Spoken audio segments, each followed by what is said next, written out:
relationships, trauma, philosophy, relationships, trauma, philosophy. Balls Deep. Welcome to episode 14 of the Balls Deep podcast. Welcome, I'm Scott, one of your hosts. I'm Shelby, your other host. And we're actually a couple host, believe it or not. We're together, so not two acquaintances, not two friends, not two hosts that have met each other online. Well, we have kind of met each other online. We did meet online. I would say that we are friends, are we not? Well, we're definitely friends. Yeah, I like to think we're best of friends. I think we're best of friends. Good. Right, now we've established that, we can still carry on as a couple podcast. And it's fun. You definitely stick around for episode 15 as well. It goes out every Tuesday, every 2 weeks on Tuesday at 10 a.m. UK time. And the next one we're going to do is actually about love languages. We're going to do a bit of a love language quiz. So, you know, if you want to learn a bit more about us as a couple, and maybe as you as a couple, then stick around for that one. Yes, or you as a single individual even. I feel like I did we'll not talk about it too much because that's going to be next episode, isn't it? But I feel like I have done it many years ago, but I don't remember what it said.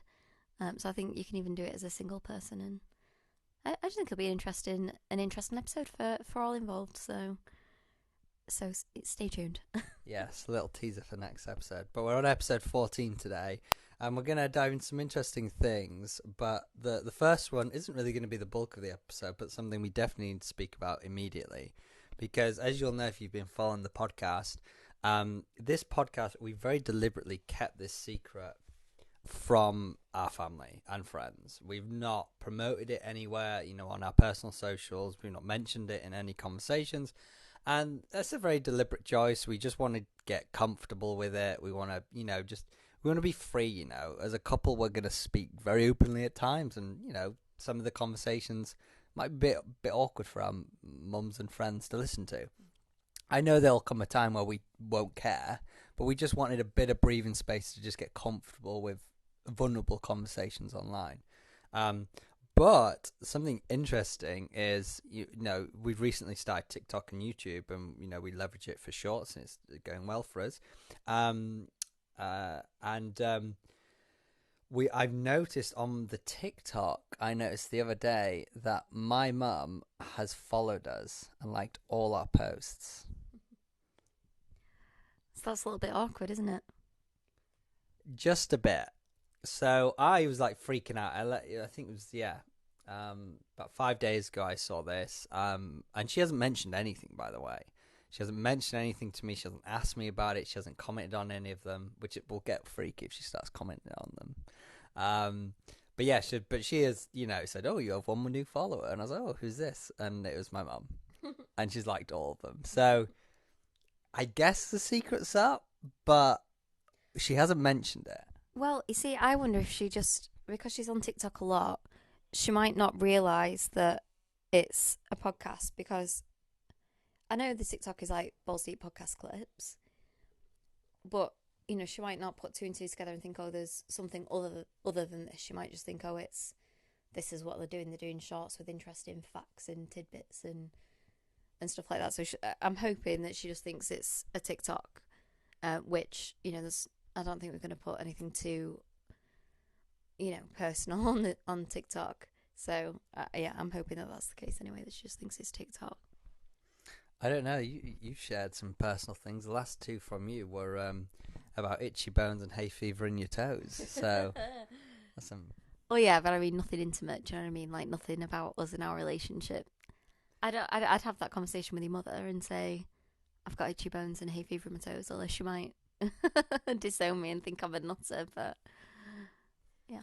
No, we accept all the weird and wonderful in the Mia's family household. Good. Bodes well for me. And likely in your household as well. But yeah, fingers crossed she doesn't. I mean, she's not mentioning. Our plan of approach is just not to mention anything. Yeah. But I'd find it strange if she didn't mention it, because she is like obsessed with TikTok, and she's always sending me TikTok. So I would be surprised if she doesn't bring it up at some point. Yeah, well, especially because so like my shorts, I'm not on them because I don't want to be. Whereas you visibly are, and she will recognise her son. Like, so there's zero chance that she won't know that it's us. Obviously. So yeah, I think it's interesting that she's not mentioned it. Yeah. Let's see. Let's see what happens. But then again, because she might think it's connected to because I started the Instagram and the YouTube channel for travel, so she might just think it's an offshoot of that. Yeah, maybe so. To be continued. We'll let you know if there's any updates on it. That's a city I love X on Instagram, by the way, and so not X as in Twitter. I mean, it's just a city I love with an X on the end on Instagram, and also a city I love on YouTube. There's a squirrel on my granddad's roof over there. Look. Can you see it? No, I can't. On the peak, behind the tree, like on like the triangle, the peak, the very tippity top of the Oh, I can see him. Yeah, I can see him. How lovely. How visual for the listeners as well. That's well, you do have a garden abundant with wildlife. Yeah. What's quite interesting about Shelby's garden is that it has. I mean, every garden has birds that come through, but what's different is it has birds that clearly live here, because there are the same 3 pigeons that are always here. Like, they're not just hanging around for 10 minutes. They're in the garden all day, just sitting there, bouncing between the roofs. And it seems like a bit of a throuple. It does seem like a throuple.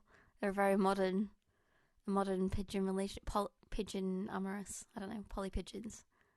Poly pigeons. So, yeah, I enjoy it though.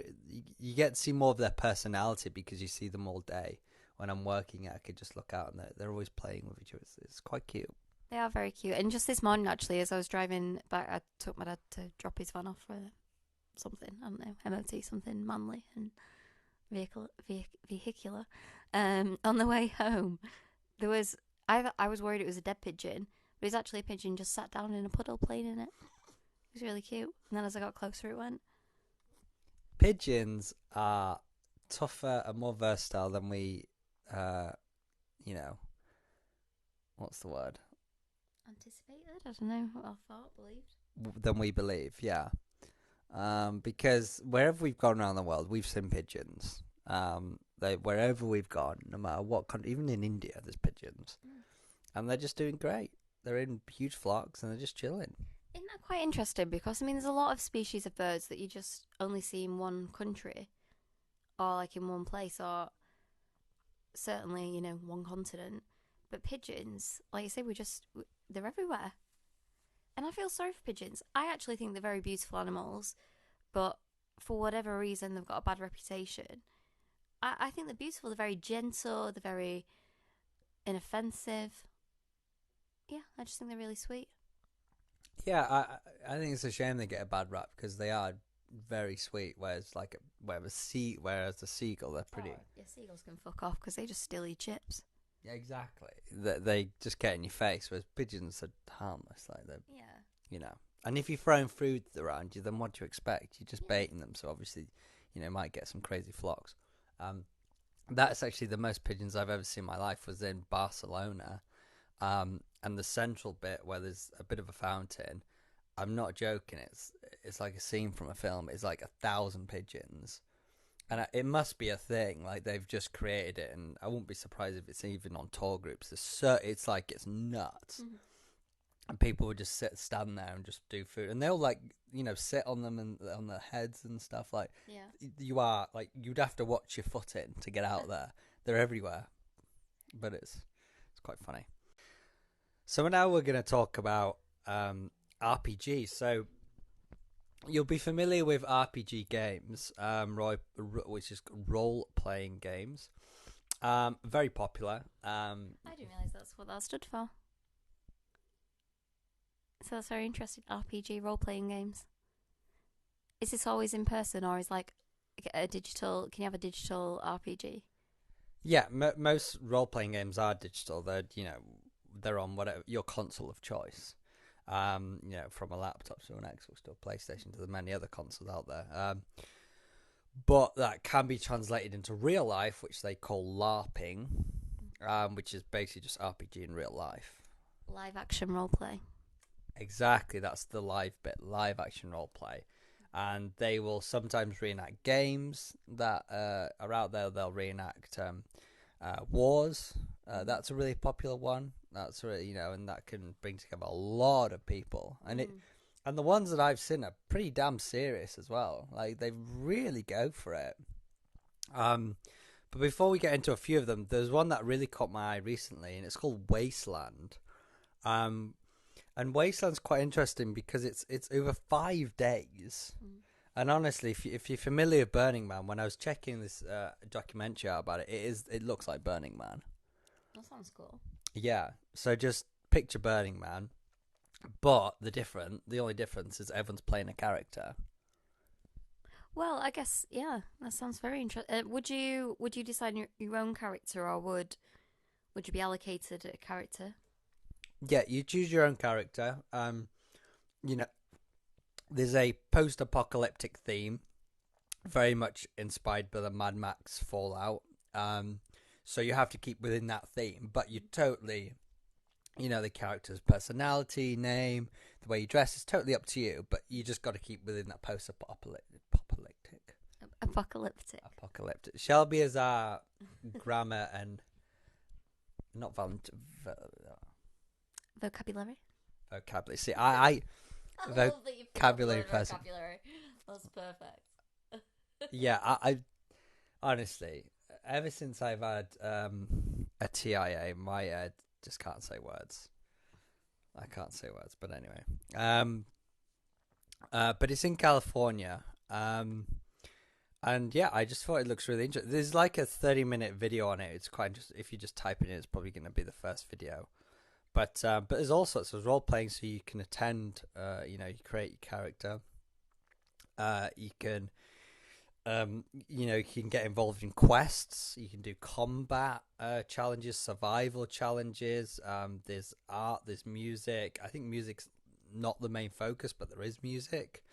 And just like Burning Man, they have all the customized vehicles, which obviously, if it's an apocalyptic, environment that's going to make them apocalyptic. I don't know what that would be, though. What do you think? I don't know. What would make it apocalyptic? Yeah, what vehicle do you think that if they had a truck, what do you think they'd make it into? Oh.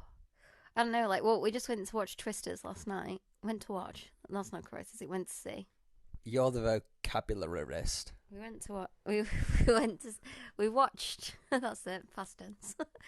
We watched Twisters last night, and they had this really cool truck, and it had these drills on it, so that they would drive into a field, and they drill 2 feet down, which I think's insufficiently deep, but they would drill down 2 feet, and that would keep their truck sturdy, so that they could then ride, a tornado. Spoiler alert. So maybe something like that. I feel like something that, like a really cool souped up pickup truck with cool features like that, like being able to be drilled into the ground, or maybe. A vehicle that's able to drill it into the ground. No, that's wonderful, baby. That is a real thing they do have. I've watched storm chasers on YouTube, and that's a real thing they do actually have. They have, big, I guess, screws that just bolt the car down. Yeah. In the case where they get a bit too close. But yeah, they have, if you think back to if you've seen any Mad Max scenes or any Star Wars scenes, they have, it's hard to explain the vehicles, but, they might try and make the vehicle look as if it's hovering. And obviously you just dust it up and, put some scratches on it, maybe put some cult sort of tag on it. So they do have, I say cults, they have factions, and you have to get into each you don't have to, you can be a random, but it is better to get into the factions, because then you can get currency, which are bottle caps, and then you can exchange them. You can sort of grow your character and get involved in storylines, and there's full storylines, and there's factions that don't like each other, and there's fights that go on, there's things that go on behind doors, like there's a lot that goes on, but it's all within the fun, you know. It's no one's taking the piss. Interesting. It sounds good. It does sound a lot like Burning Man. Like, you know, I'm thinking about when you're talking about these different factions and stuff. It sounds like the different campsites, and maybe we should do it. Well, this is it. Would you do it? Yeah, why not? See, I think I like the sound of it on paper, but I think I'd crumble it in real life. Because when you have to really embody a character for 5 days, and you've got I guess you don't have to put a voice and make it a bit easier for yourself. But when you have to be that person and really act as if you're in that era, and like you have to just get over yourself, don't you? You have to drop the ego at the door, get over yourself, and just be like, stop moaning and just accept there's going to be moments where you feel a bit silly. Yeah. Well, I think that if everyone else is committed to the bit, then it's less silly. I don't know. It's a funny one, isn't it? Like, if you full on, if you treat it as an acting experience, you know, we both have some acting experience and backgrounds in drama and stuff like that. So I think it'd be really fun, like, method acting opportunity. I think it'd be great. It reminds me a little bit of in uni. I wasn't a part of it, but I was in a society with someone who was also in the society I'm about to speak about. So I was in the pantomime society, and one of the guys in it, he was in something called the Assassins Society, and that is basically I think they'd meet up at the start of the year and put all the names in a hat, and they'd pick one out, something to this effect. Apologies, Assassin Society of the University of Sheffield, if I get this wrong, but you pick out a name in the hat, out the hat, and they're your target for the year, and you've just got to try and kill them. Or maybe it's like anyone within the society that you can quotes kill, and they do things like they'd get a pencil and put a post-it on it that says knife and like throw it at them, and then they've got to act dead. And it could be like right in the middle of the students' union, and they've got to full on go for it. Like middle of a lecture, if you get a grenade put in front of you, there's literally a post-it note that says grenade. You've got to be like, oh. Like, wow. And the lecturers are okay with this? No. But I don't know how many times they would actually do it in a lecture, but I think the rules were wherever, whenever, if someone from your assassin society assassinates you, you've got to accept defeat and die.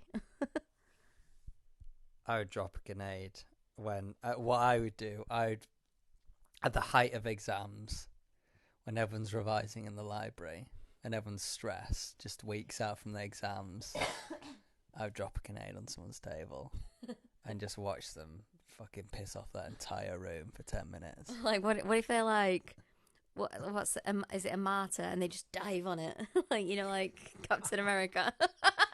Like, everybody out! There's a bomb. Could you imagine? That actually probably would freak people out. Actually, that probably wouldn't. Yeah, as he says, you don't know you're on top of a post-it note. Yeah, that could actually go quite dangerous. You know, when you shout those words out in a major city, you know, it's taken quite seriously, isn't it? Yeah, for sure. So quite an amusing society. I love that. I feel like you just have a laugh. Do you know what I mean? Like, if it depends on how seriously. I don't know. We find humour in everything, so I think we'd have a right laugh. Yeah. Yeah, I think it'd be nice. When I was watching the video, it did seem like there was a blend of people where some people took it quite relaxed and they just sort of were themselves for most of the time, but they just still were involved and played to it, and you know, got involved from building structures and you know, committing maybe a bar to the festival or something.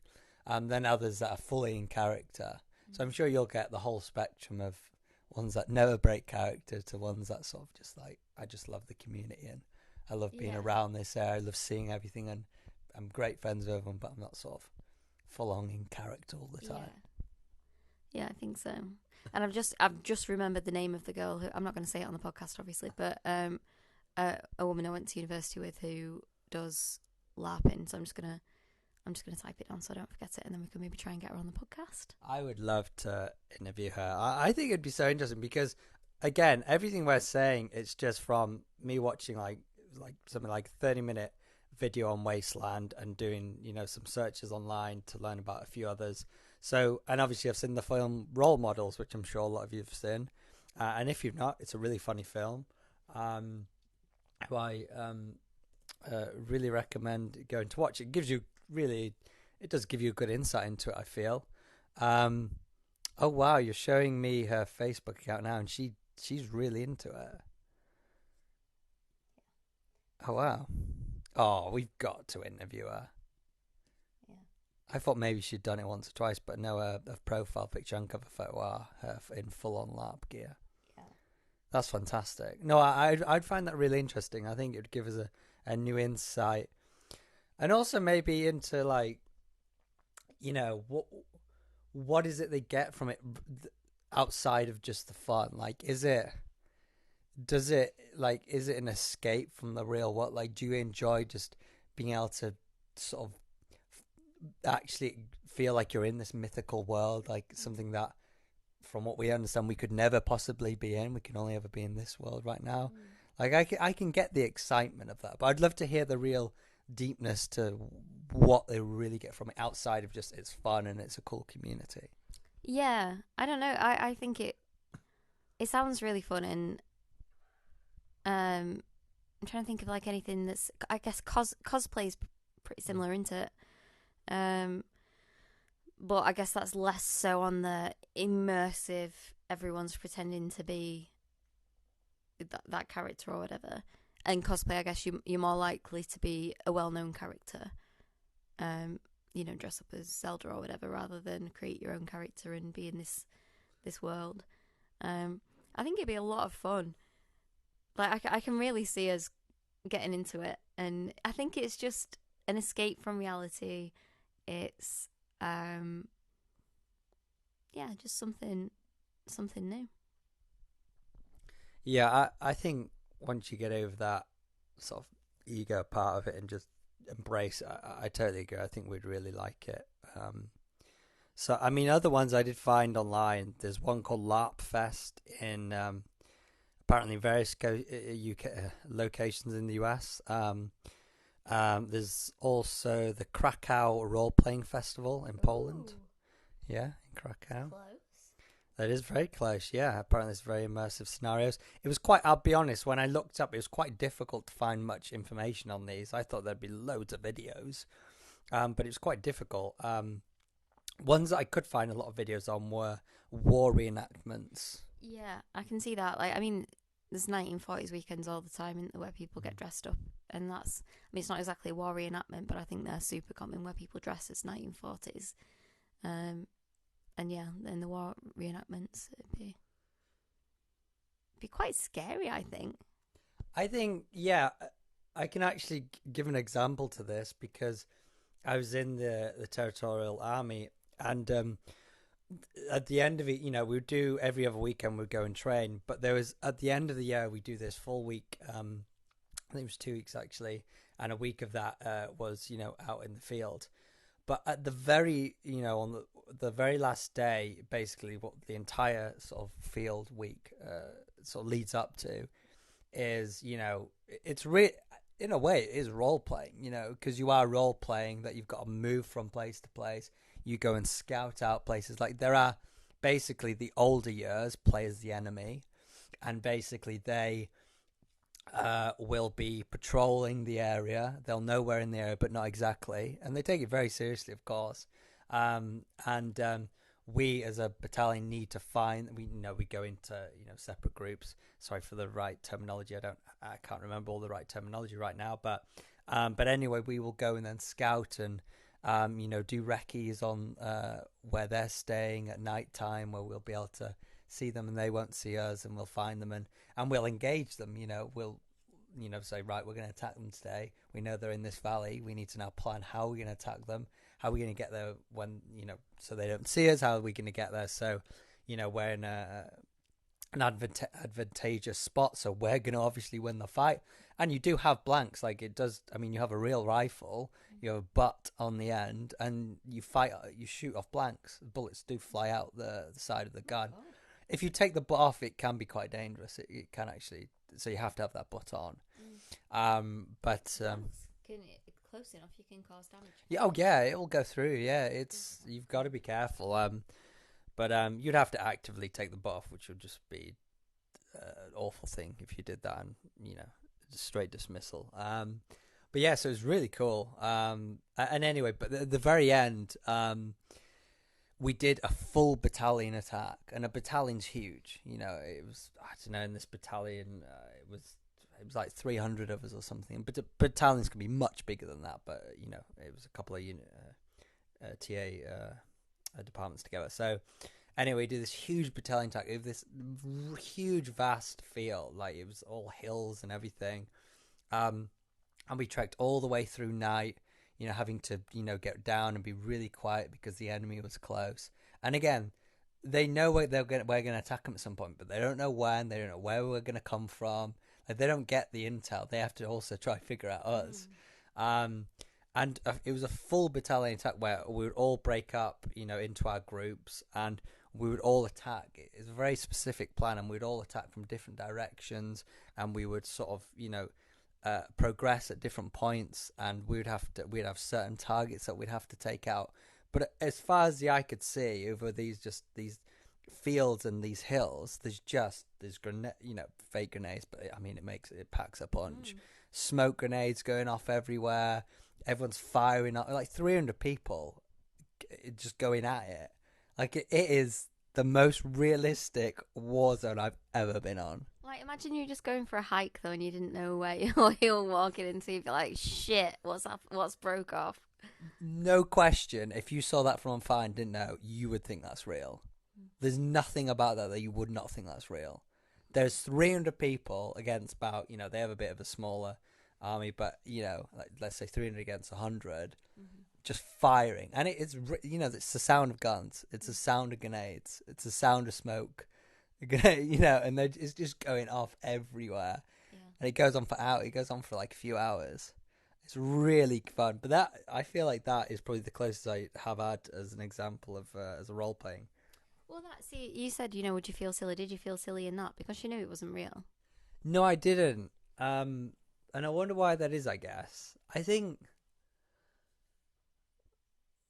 I don't know. Is it wrong for me to say that I felt like I had a purpose there, whereas maybe the role-playing game, I think I'd have to maybe find a strong purpose. Because there, I was there to learn, military skills, leadership skills.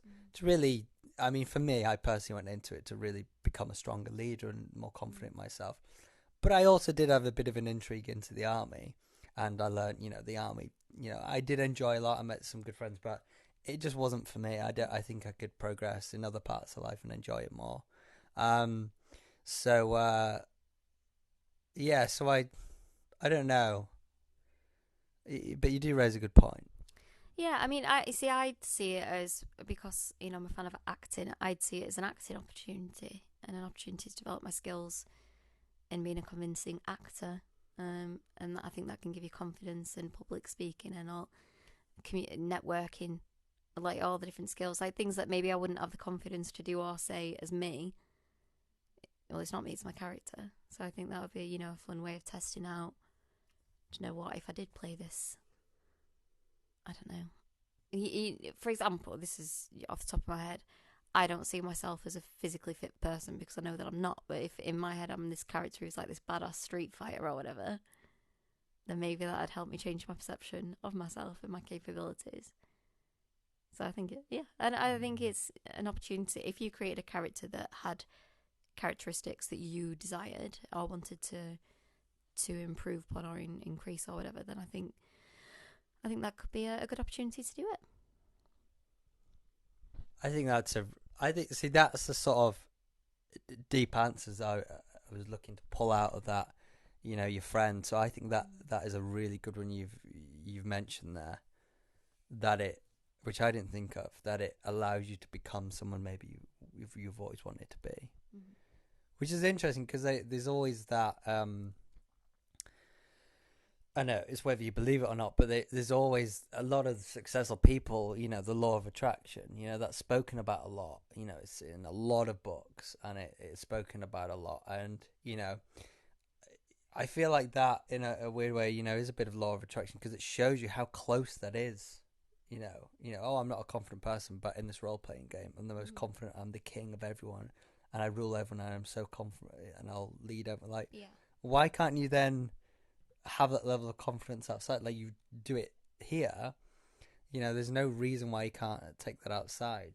And a lot of successful people, they harness what they want to be. They run it through their mind. They really think about it. They meditate on it, and they truly, I've seen many successful people in interviews where they say, yeah, this has really helped me.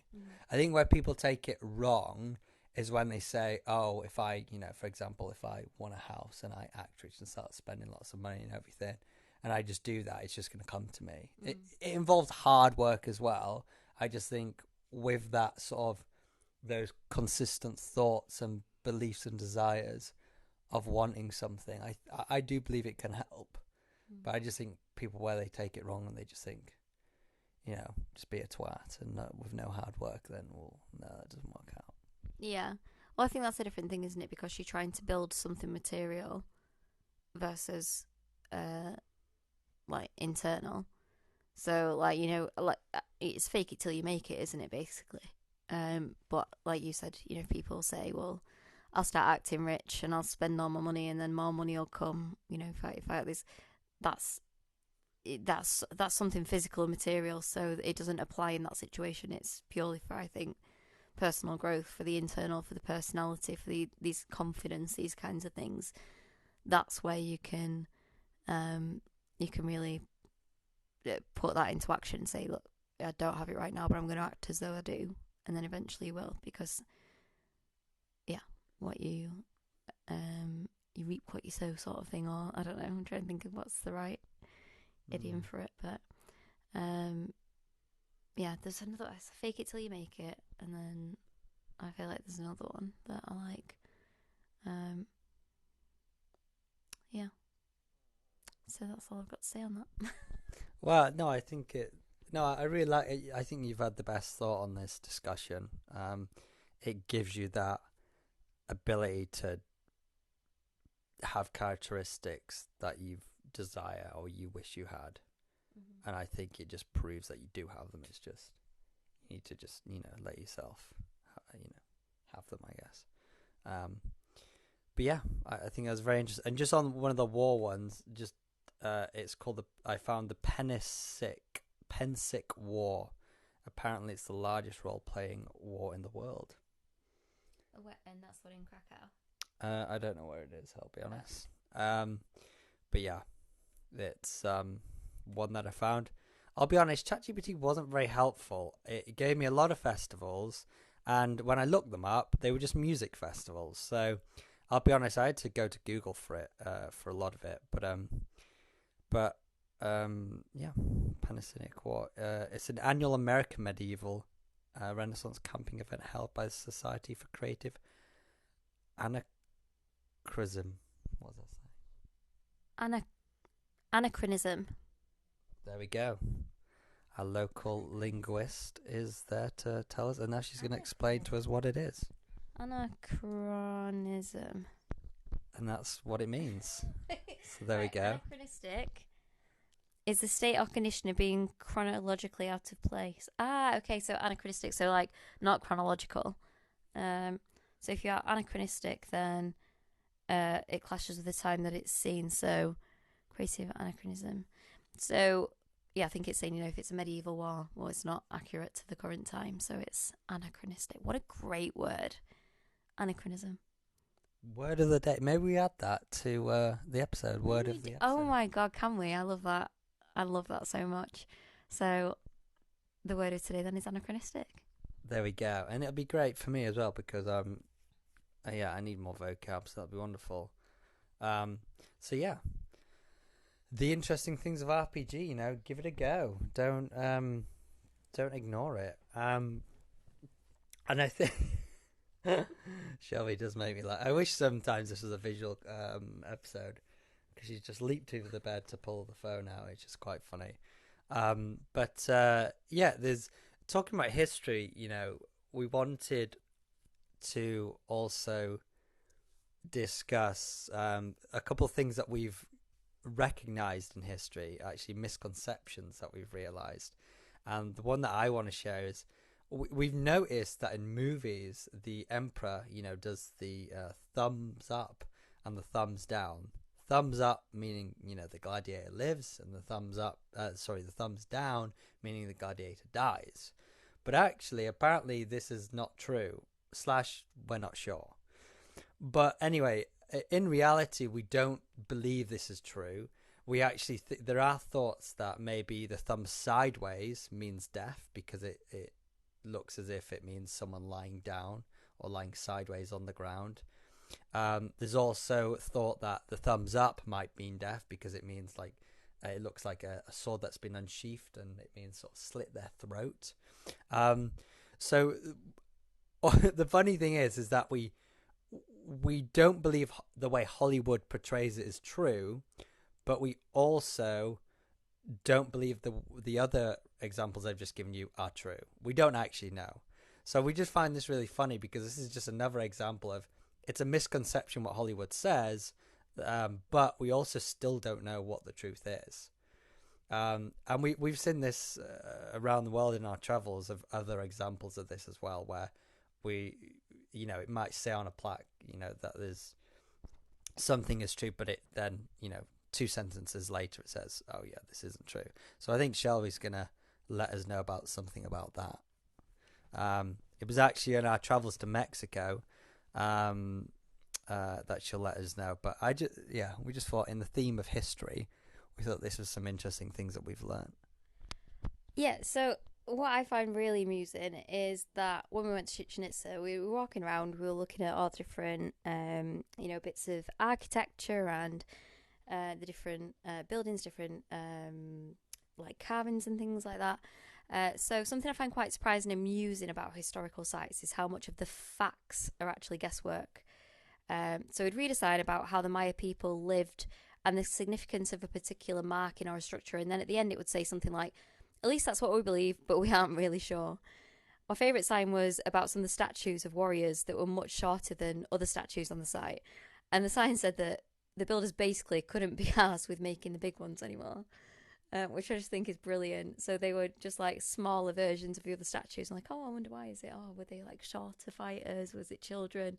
It's like they got to a certain point. They're like, this is a ball ache. Let's stop making the big statues and make the small ones.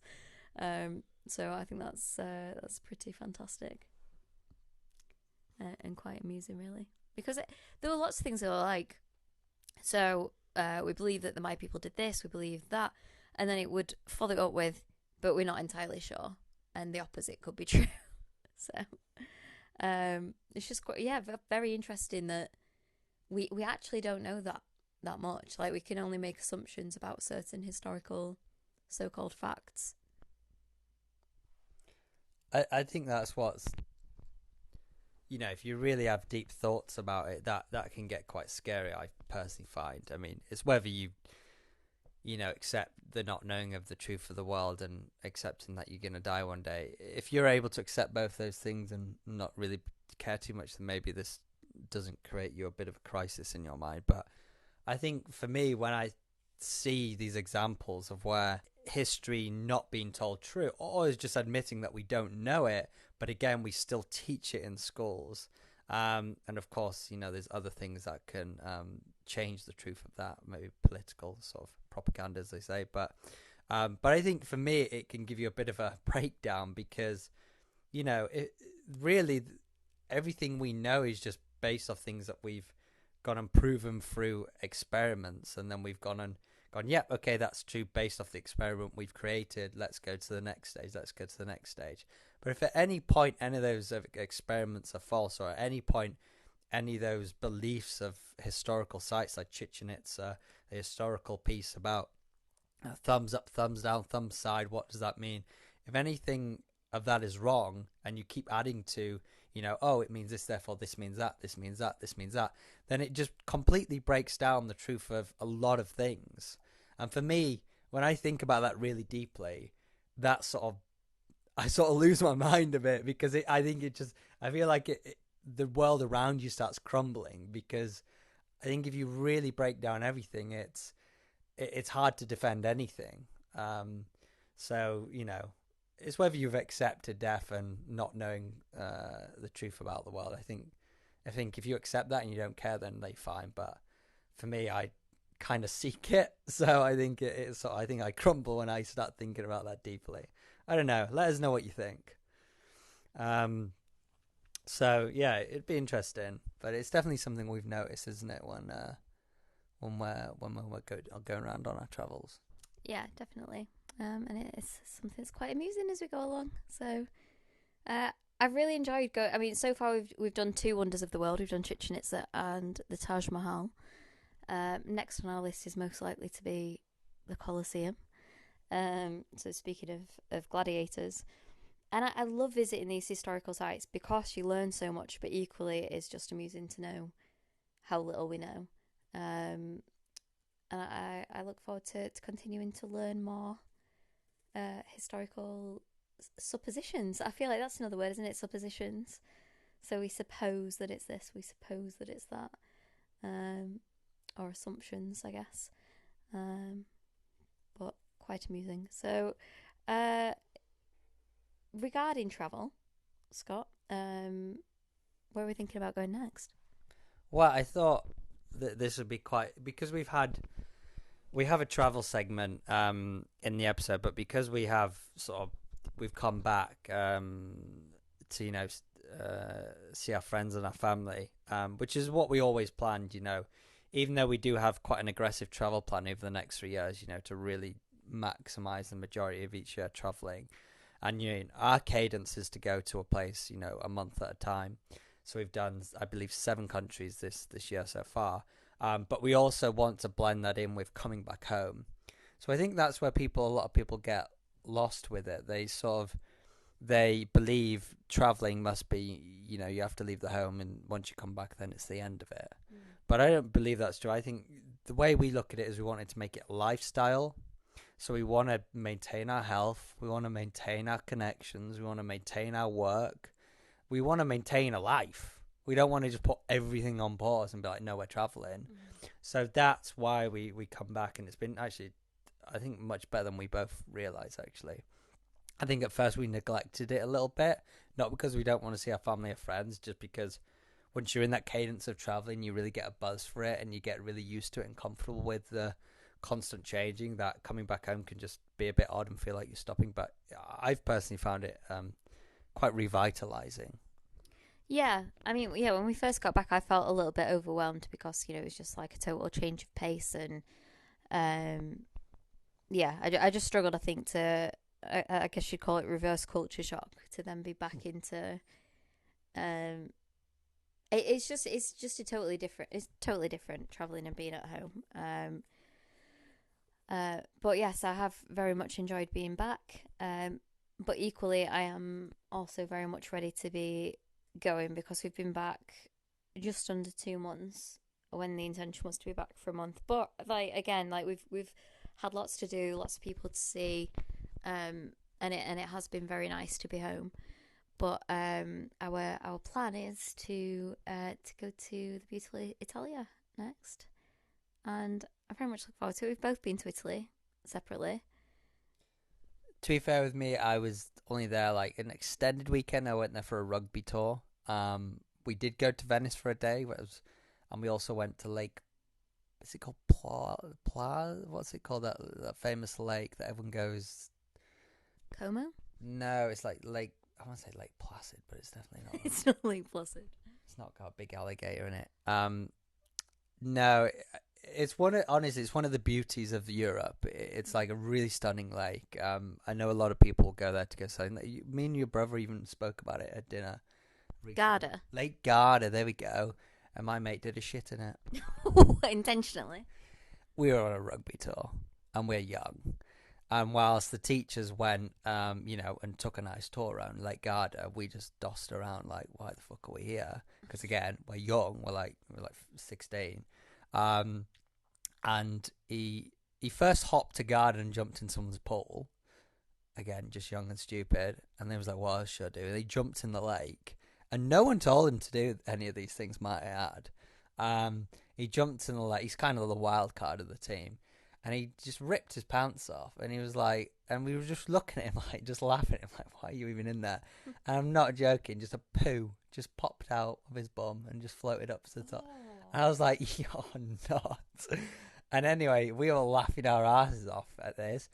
I don't know how, but I kind of do know how. I think a local informed our teachers. We come back laughing our asses off.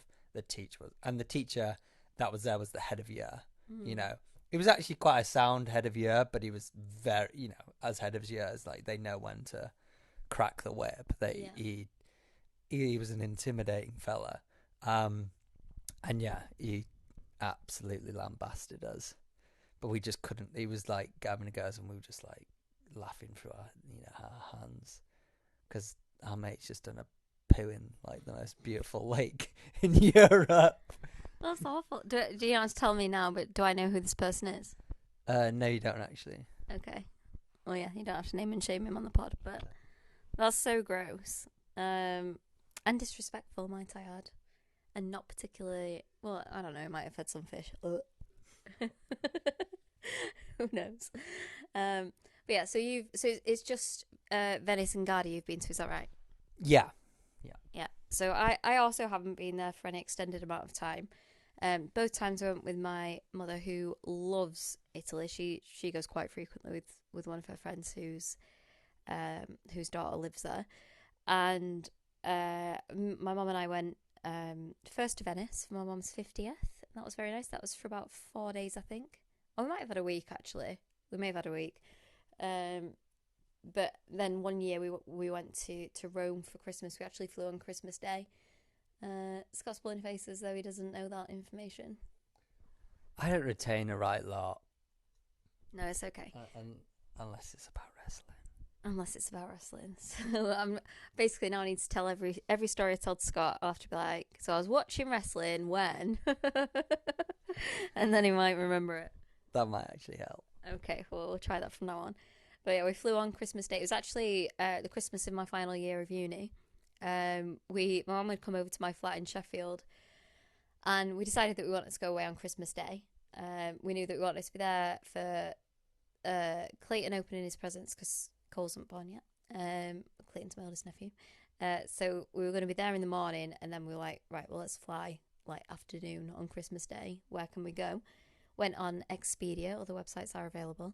And I was like, well, let's just put in from East Midlands, and then I'll just throw my hands on the keyboard and see where it thinks I meant. And it came up with Gdansk, Poland. And we very nearly booked Gdansk, and it looks fantastic, and I still very much want to go. I really want to go. Have you been? No, I've been to Krakow, and I've been somewhere on the outskirts, in like the countryside of Poland. I wasn't sure. It was on a college trip of all things. But we did do a couple of touristy things there. Yeah. Krakow's cool. Mm. Well, I'd like to go to Poland in general, but yeah, Gdansk is meant to be very beautiful. I don't know how we went from that to ending up booking Rome, but we did. We booked Rome, flew on Christmas Day, had 3 or 4 days there, and it was wonderful.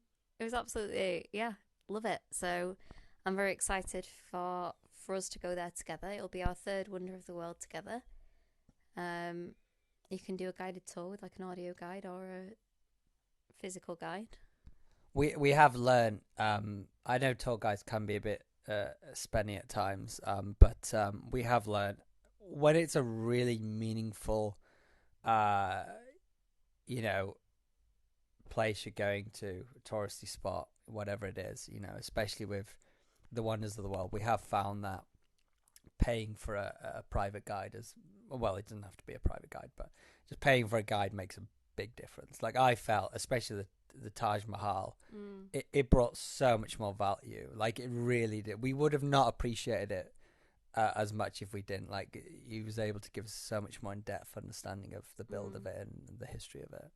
Yeah, there's no way we would have got that level of insight, and because we're just both very inquisitive, and so to ask, we'd ask questions, things that, yeah, like, yeah, you might be able to get an answer off the internet, but it's just not the same as those sort of folklore as well, like local stories about it and things like that. So it's definitely worthwhile for certain things. It really is, yeah. So I would recommend spending a bit more on, especially the Wonders of the World or something, if you're really excited about it. It adds a lot of value. But we are thinking of going Italy. And what's quite cool in the spot of Italy that we found is between Rome and the Amalfi Coast, it's only a 6-hour drive. And between there, you've got Rome, of course, for one of the wonders of the world, and the beauty of Rome, which I've not experienced myself.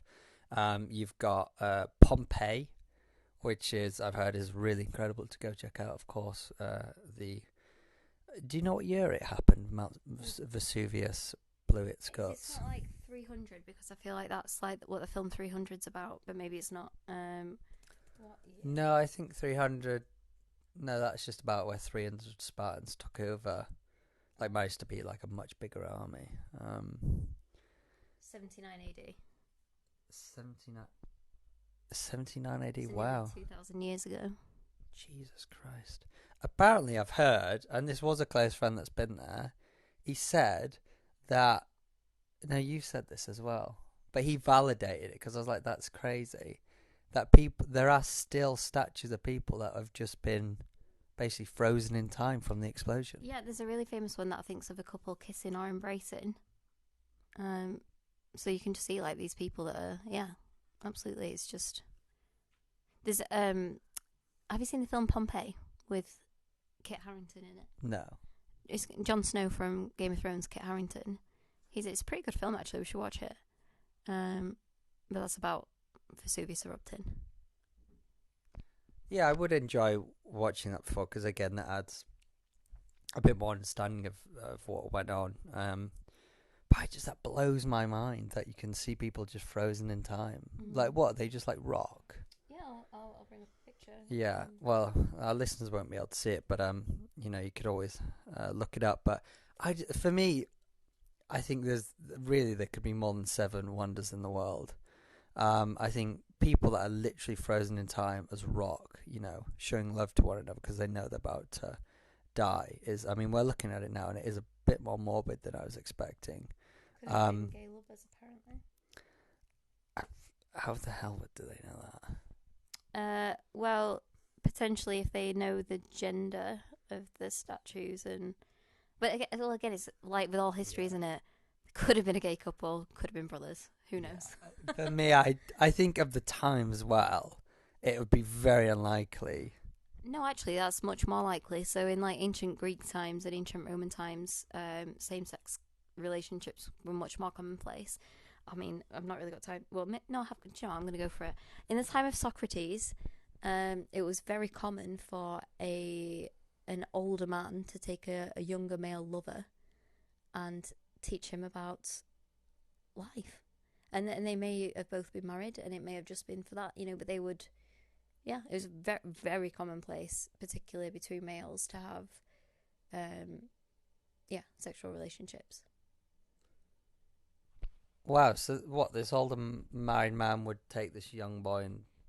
Not young boy, but like young man. Young man and... Well, I say that, they didn't live very long then, so they probably were actually by today's definition a child, but people didn't live past 40 then, so... Yeah, there was it was written about loads in ancient Greek philosophy about an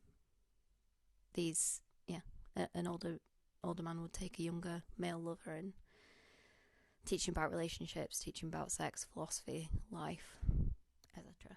What, and would just show him sex by just I guess, yeah. having sex with I guess. him. But that's weird, because that's not well, it depends if he wants a female or male, but that, I'm now going to put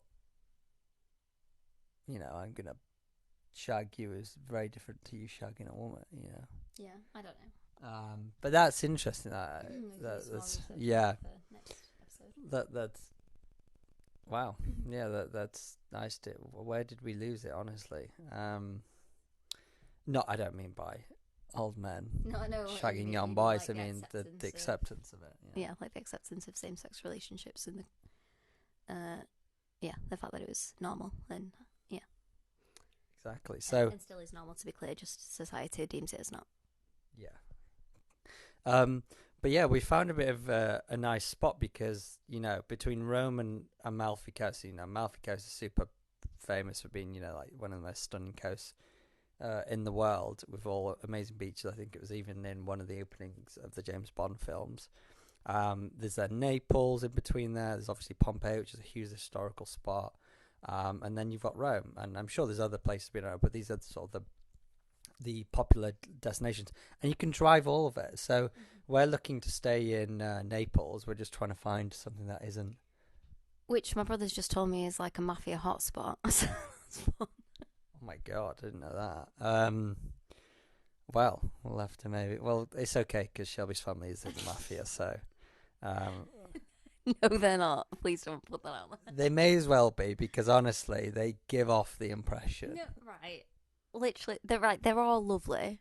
They're super nice, but the men in my family do look like the mafia. They don't act like it, to be clear, but they do. They're all like tall, dark, like Italian-looking men. Yeah, I don't know. They're the sweetest bunch. But I don't know. I've had words behind doors where I've been, I've been cornered and told, all right, it's nice to welcome you, but if you do anything to her, there'll be problems. So, which is fair. I know that happens in families. That maybe I'll be doing that to a young man one day. But yeah. So yeah, I think it's a bit of a trick place, to go to because you can see a wonder of the world. But you could argue another wonder of the world in Pompeii, and you have the stunning beaches and the chill out of Amalfi Coast and Naples. So I think it's a really sweet spot. It's just a bit spenny at this time of the year because it's UK summer, so summer for Europe, so it's a bit spenny. So we're just trying to find a bit more of an affordable one. But so that's our next travel. So hopefully, probably not the next episode, but the episode following, we will be finally. Recording this episode in another country again. That would be very exciting indeed, and I very much look forward to it. Absolutely. So we thank you for taking a break from your day to get balls deep with us. Until next time, remember, stay ballsy, dive deep, but don't forget your snorkel. Balls deep.